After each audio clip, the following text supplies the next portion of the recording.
പറയേണ്ടത്. ഞാൻ നേരത്തെ പറഞ്ഞതുപോലെ നമ്മൾ ആളുകൾക്ക് ഇത് പറഞ്ഞു കൊടുക്കുമ്പോൾ പ്രധാനമായിട്ടും അവർക്ക് സംശയം, ഒരു ഉദാഹരണം പറഞ്ഞല്ലോ, പൊടി മാത്രം ഇടുന്ന ഒരു സംഗതി പറഞ്ഞു. അപ്പൊ അത് അങ്ങനെ സംശയം തോന്നാത്ത രീതിയിൽ വളരെ വ്യക്തമായിട്ട് ഒന്ന് പറഞ്ഞു കൊടുക്കണം. പറ്റുമെങ്കിൽ നമ്മൾ ആദ്യത്തെ ഒരു തവണ ഒന്ന് നമ്മൾ ചെയ്തൊന്ന് പഠിപ്പിക്കുന്നു. അവരെയും കൂടി സഹായം തേടാം. അവരെയും കൂടി വിളിച്ചിട്ട് ഇങ്ങോട്ട് വരാൻ പറയാം. നമ്മൾ ചെയ്യുന്ന പ്രവർത്തനത്തിലൊക്കെ അവരെയും കൂടി പങ്കാളികളാക്കുക. നമ്മൾ വേണ്ട നിർദ്ദേശം കൊടുത്താൽ മതിയോ, അവരെ കൊണ്ട് തന്നെ ചെയ്യിക്കുക. അങ്ങനെ ആകുമ്പോൾ അവർക്ക് ഇനി അടുത്ത തവണ നമ്മൾ ബ്ലീച്ചിങ് പൗഡർ കൊടുക്കുമ്പോൾ അത് ചെയ്യാനുള്ള ഒരു പ്രാപ്തിയൊക്കെ കൈവരും. അപ്പൊ ആ രീതിയിലുള്ള ഒരു നല്ലൊരു സാമൂഹിക വിദ്യാഭ്യാസം, ഇത് യഥാർത്ഥത്തിൽ നമ്മൾ ഈ ക്ലോറിനേഷൻ എന്ന് പറയുന്ന ഒരു സോഷ്യൽ ഒരു എഡ്യൂക്കേഷൻ കൂടിയാണ്. എല്ലാ വീടുകളിലും കൊടുക്കുന്ന അവയർനെസ് കൂടിയാണ്. അപ്പൊ അതുകൊണ്ട് ആ രീതിയിൽ അതിനെ നമുക്കൊന്ന് മാറ്റിയെടുക്കാൻ വേണ്ടിയിട്ട് സാധിക്കണം.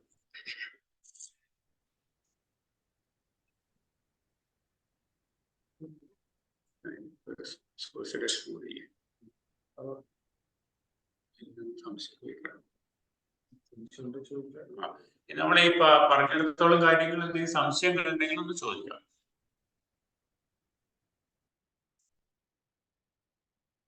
നിങ്ങൾക്ക് സംശയം ഉണ്ടെങ്കിൽ അൺമ്യൂട്ട് ചെയ്തിട്ട് ചോദിക്കാവുന്നതാണേ.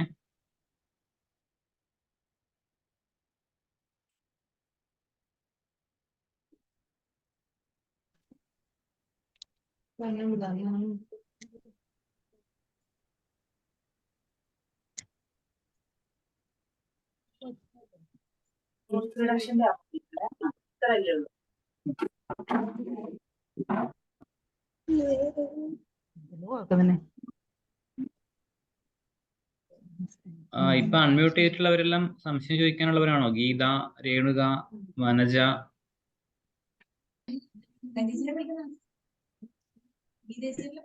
എന്തെങ്കിലും ഉണ്ടോ? സാറ് പറഞ്ഞില്ലേ, സാർ ചോദിച്ചില്ലേ, എന്തെങ്കിലും ഉണ്ടോ? ഗീത,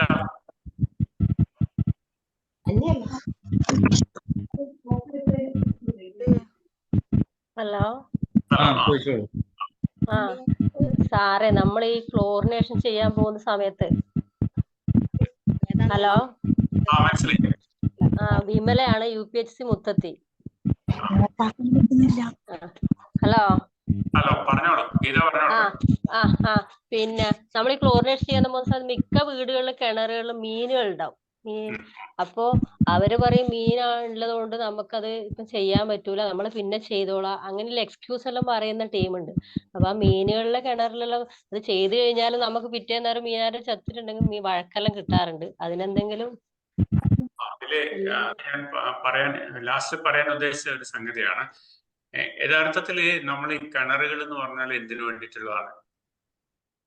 നമുക്ക് കുടിവെള്ളത്തിന് വേണ്ടിയിട്ടാണ് നമ്മൾ കിണർ കുഴിച്ചിട്ട് ഉപയോഗിക്കുന്നത്. നമുക്ക് നല്ല ശുദ്ധമായ വെള്ളം കിട്ടാൻ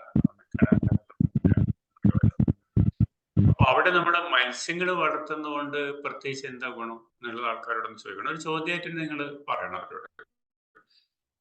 എന്താണ് ഇതിൻ്റെ അകത്ത് മത്സ്യം വളർത്തുന്നതിനോട് ഗുണം? ശരിയാണ്, നമുക്കിപ്പോ ഗപ്പി പോലത്തെ മത്സ്യങ്ങൾ വളർത്തി കഴിഞ്ഞാൽ ചിലപ്പോ നമുക്ക് കൂത്താടികൾ വളരുന്നത് ഒഴിവാക്കാൻ വേണ്ടി പറ്റും. അതല്ലാതെ മിക്കവാറും നമ്മുടെ നാട്ടിൻപുറങ്ങളിലും ടൗണുകളിലൊക്കെയാണ് വളർത്തുന്നത് ഗപ്പിയൊന്നും ആയിരിക്കില്ല, മറ്റേതെങ്കിലും തരത്തിലുള്ള മത്സ്യങ്ങളായിരിക്കും, നമ്മുടെ നാടൻ മത്സ്യങ്ങളൊക്കെ ആയിരിക്കും. അപ്പൊ അങ്ങനെയുള്ള മത്സ്യങ്ങൾ വളർത്തിക്കൊണ്ട് പ്രത്യേകിച്ച് കിണറ്റിലെ വെള്ളത്തിന് ഒരു ഗുണവും ഉണ്ടാവുന്നില്ല എന്നുള്ളതും പകരം വലിയ ദോഷം ഉണ്ടാവുക എന്നുള്ളതും അവർക്ക് പറഞ്ഞു. കാരണം ഈ കിണറ്റിൽ മത്സ്യങ്ങൾ വളർത്തുന്ന സ്വാഭാവിക മത്സ്യങ്ങളുടെ അവശിഷ്ടങ്ങളൊക്കെ ഉണ്ടാവും, വേസ്റ്റ് ഒക്കെ ഉണ്ടാവും. അതൊക്കെ കിണറ്റിലെ വെള്ളത്തിൽ കലർന്ന് കൂടുതൽ കിണറ്റിലെ വെള്ളം മലിനമാകാനുള്ള സാധ്യതയാണെന്നുള്ളത് അവരോട് ആദ്യമേ തന്നെ പറഞ്ഞ് മനസ്സിലാക്കുക. രണ്ടാമതായിട്ട് അവരോട് പറയേണ്ടത്, തീർച്ചയായിട്ടും നമ്മള് ക്ലോറിൻ ചേർക്കുന്നതിന് മുമ്പായിട്ട്, ക്ലോറിനേഷൻ നടത്തുന്നതിന് മുമ്പായിട്ട് ഈ കിണറ്റിലുള്ള മത്സ്യങ്ങളെയും അങ്ങനെയുള്ള ജീവികളെയൊക്കെ കോരി വയ്ക്കാൻ വേണ്ടിയിട്ട് പറയണം, ഒഴിവാക്കാൻ വേണ്ടി പറയണം.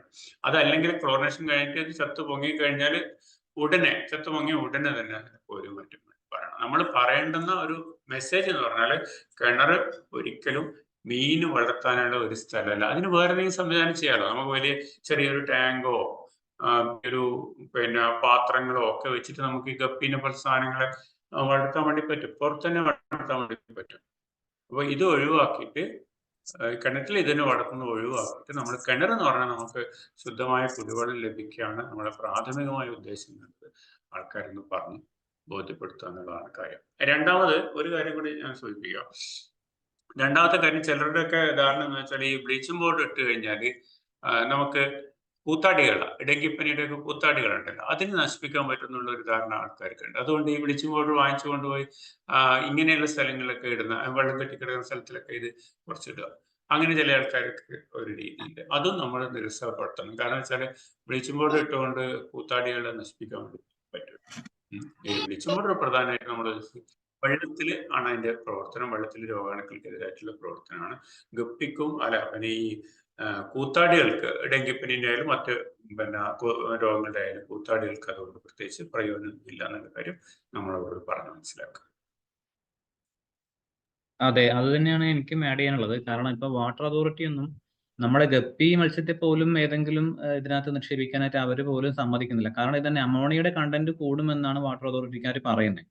അതുകൊണ്ട് ടി എ പറഞ്ഞ പോലെ തന്നെ നമ്മുടെ കിണറുകൾ എന്നുള്ളത് മത്സ്യത്തിനെ വളർത്താനുള്ളൊരു സ്ഥലമല്ല, അതിന് മറ്റ് സാഹചര്യങ്ങൾ നോക്കുക തന്നെയാണ് വേണ്ടത്. അപ്പോൾ അമോണിയയുടെ കണ്ടന്റിന്റെ കാര്യവും അതൊക്കെ തന്നെ നിങ്ങൾ അവരോട് പറയുക.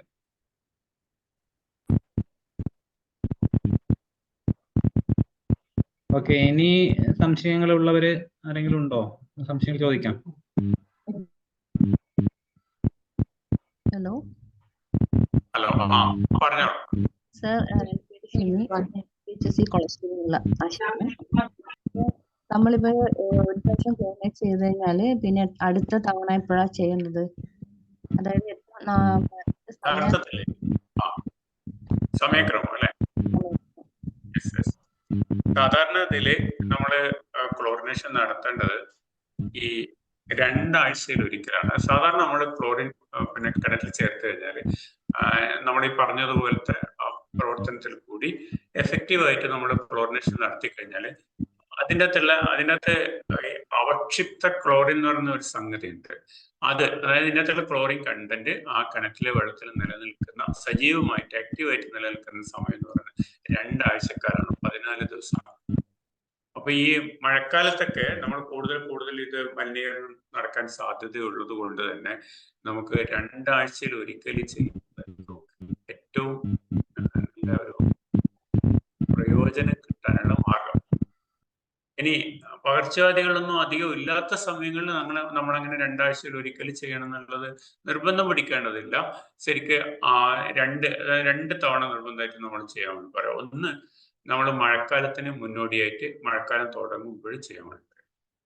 രണ്ടാമത്, നമ്മൾ ഈ സമ്മർ സമയത്ത്, വേനൽക്കാലത്ത് നിർബന്ധം. വേനൽക്കാലത്ത് നമുക്കറിയാം കിണറ്റ് വെള്ളമൊക്കെ കുറച്ചും കൂടെ അതിന്റെ അളവൊക്കെ കുറഞ്ഞ് അതിൻ്റെ അകത്തുള്ള രോഗാണുക്കളുടെ അളവൊക്കെ കുറച്ച് സാന്ദ്രതയൊക്കെ കൂടിയിരിക്കുന്ന സമയമായിരിക്കും.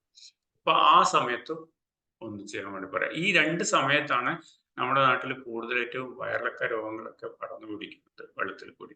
അപ്പൊ ഈ 2 സമയത്തും സാധാരണത്തിൽ ചെയ്യാൻ പറ്റുക. അതല്ലാത്ത സമയത്ത് പകർച്ചവ്യാധികൾ പടർന്നു പിടിക്കുന്ന സമയമോ അല്ലെങ്കിൽ പകർച്ചവ്യാധികൾ കൂടുതലായിട്ട് റിപ്പോർട്ട് ചെയ്യുന്ന സമയമൊക്കെ ആണെങ്കിൽ ഈ രീതിയിൽ 2 ആഴ്ചയിൽ ഒരിക്കൽ തന്നെ ചെയ്യാൻ പറയും. ഇനി ചിലപ്പോൾ മഞ്ഞപ്പിത്തോ അങ്ങനത്തെ രോഗങ്ങൾ റിപ്പോർട്ട് ചെയ്യുന്ന സമയത്താണെങ്കിൽ ആ പ്രദേശങ്ങളിലൊക്കെ ഉണ്ട്, അങ്ങനെയുള്ള കിണറ്റിൽ നിന്നാണ്, കിണറ്റിലെ വെള്ളം ഉപയോഗിച്ചുകൊണ്ടാണ് നമുക്ക് ഈ രോഗം വന്നത് എന്നുള്ള സംശയങ്ങളൊക്കെ നമുക്ക് തോന്നുകയാണെങ്കിൽ, അല്ലെ അങ്ങനെ ഒരു അവസ്ഥ വരികയാണെങ്കിൽ നമ്മൾ 2 ദിവസം കൂടുമ്പോൾ ആൾട്ടർനേറ്റ് ഡേയ്സ് എന്ന് പറയും തന്നെ നമുക്ക് ചെയ്യുന്നത്. അത് കിണറ്റിലെ വെള്ളമൊക്കെ ഒന്ന് പരിശോധിച്ചിട്ട് അതിൽ മലിനീകരണം കാര്യമായിട്ട് നടക്കുന്നുണ്ടോ എന്നുള്ളത്, ഈക്വളിന്റെ അളവ്, അങ്ങനത്തെ കാര്യങ്ങളൊക്കെ നോക്കിയിട്ടാണ് നമ്മൾ ചെയ്യേണ്ടത്. 2 ദിവസം ആൾട്ടർനേറ്റീവ് ദിവസത്തിൽ നമ്മൾ ഒരു ദിവസം അങ്ങനെ ആ രീതിയിൽ ക്ലോറിനേഷൻ നടത്തുന്നത്, സൂപ്പർ ക്ലോറിനേഷൻ നടത്തുന്നതായിട്ട് കുറച്ചുകൂടി എഫക്റ്റീവ്. അത് എല്ലാ സമയങ്ങളിലും വേണ്ടി വരില്ല. സാധാരണ ഇതിന് ഞാനീ പറഞ്ഞ പോലെ വർഷത്തിൽ 2 തവണ നമ്മൾ നിർബന്ധമായിട്ട് ചെയ്യാം. മഴക്കാലത്ത് നമ്മൾ ഈ രീതിയിൽ മലിനീകരണം സംശയിക്കുന്നുണ്ടെങ്കിൽ, ഇപ്പൊ നല്ല മഴ, ശക്തമായ മഴയൊക്കെയാണ്, തീർച്ചയായിട്ടും മണ്ണിന്റെ ഇടയിൽ കൂടിയൊക്കെ, കല്ലിന്റെ ഇടയിൽ കൂടിയൊക്കെ മലിനീകരണം കിണറ്റിലേക്ക് കലരാനുള്ള സാധ്യതയുണ്ട്. അപ്പൊ അങ്ങനെയൊക്കെയുള്ള സമയത്ത് നമ്മൾ 2 ആഴ്ച ഒരിക്കൽ ചെയ്യുന്നത് നന്നായിരിക്കും. ഒരു സംശയമുണ്ട്. Good afternoon sir. Good afternoon sir.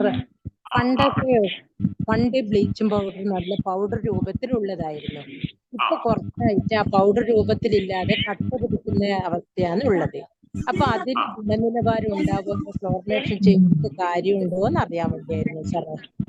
സാധാരണഗതിയില് നമ്മുടെ ആരോഗ്യ വകുപ്പ് മുഖേന കൊടുക്കുന്ന ബ്ലീച്ചിങ് പൗഡർ ഞാൻ നേരത്തെ പറഞ്ഞു 40% വീര്യമുള്ള ബ്ലീച്ചിങ് പൗഡറാണ്.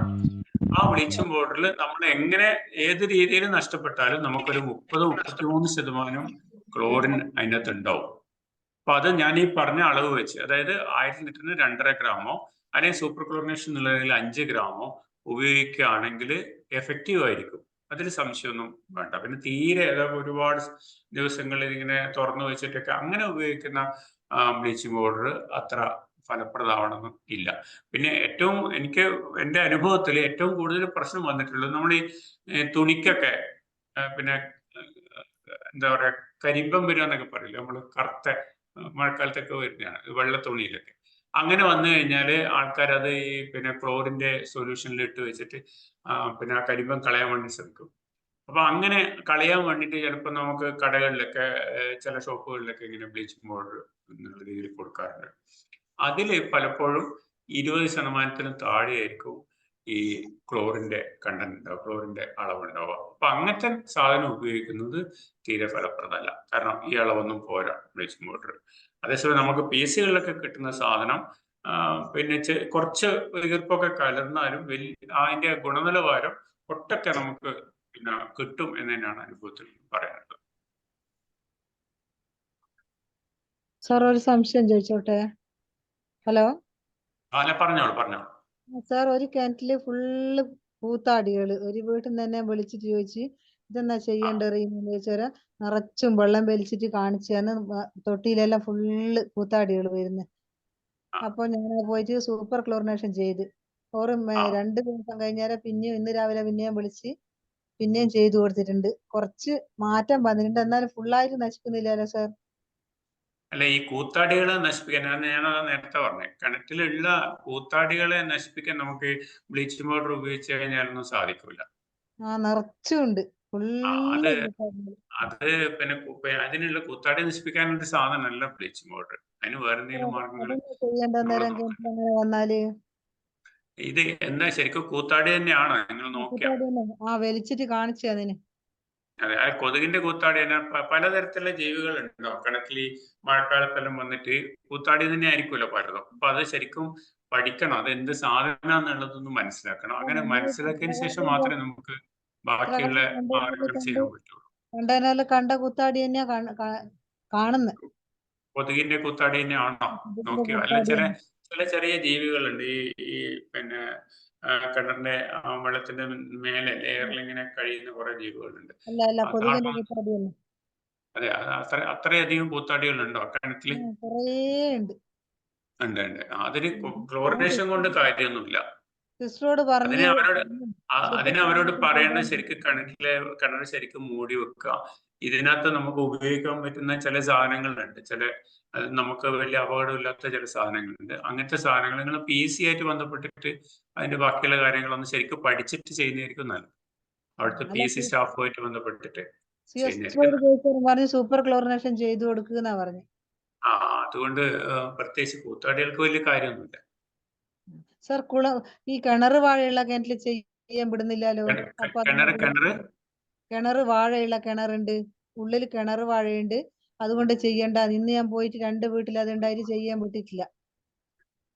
കിണറ് വാഴ, കിണറ്റിലൊരു കിണറ് വാഴ എന്ന് പറഞ്ഞൊരു ചെടി. അതെയോ? അത് പിന്നെ അതുകൊണ്ട് അത് ഞാൻ നേരത്തെ പറഞ്ഞല്ലോ, നമ്മുടെ ഒരു പൊതു സമീപനം എന്ന് പറഞ്ഞാൽ, ആരോഗ്യവകുപ്പിന്റെ ഒരു പൊതു സമീപനം എന്ന് പറഞ്ഞാൽ നമ്മൾ പ്രധാനമായിട്ടും പകർച്ചവ്യാധികൾ, ആൾക്കാരുടെ മരണം കുറക്കുക, പകർച്ചവ്യാധികൾ വരുന്ന അളവ് കുറക്കുക, അതിന് വേണ്ടിയിട്ടാണ് നമ്മൾ ക്ലോറിനേഷൻ ചെയ്യേണ്ടത്. അപ്പൊ നമ്മുടെ ഉദ്ദേശം ഇതാണ് എന്നുള്ളത് അവരോട് കൃത്യമായിട്ട് പറയാം. ആൾക്കാരുടെ സഹകരണമില്ലാണ്ട് നമുക്ക് ഇതൊന്നും ചെയ്യാൻ പറ്റൂല. നമുക്ക് അവരെ പറഞ്ഞ് മനസ്സിലാക്കുക, ബോധവൽക്കരിക്കുക എന്നുള്ളതാണ് പ്രധാനം. ഏത് PHC ആണിത്?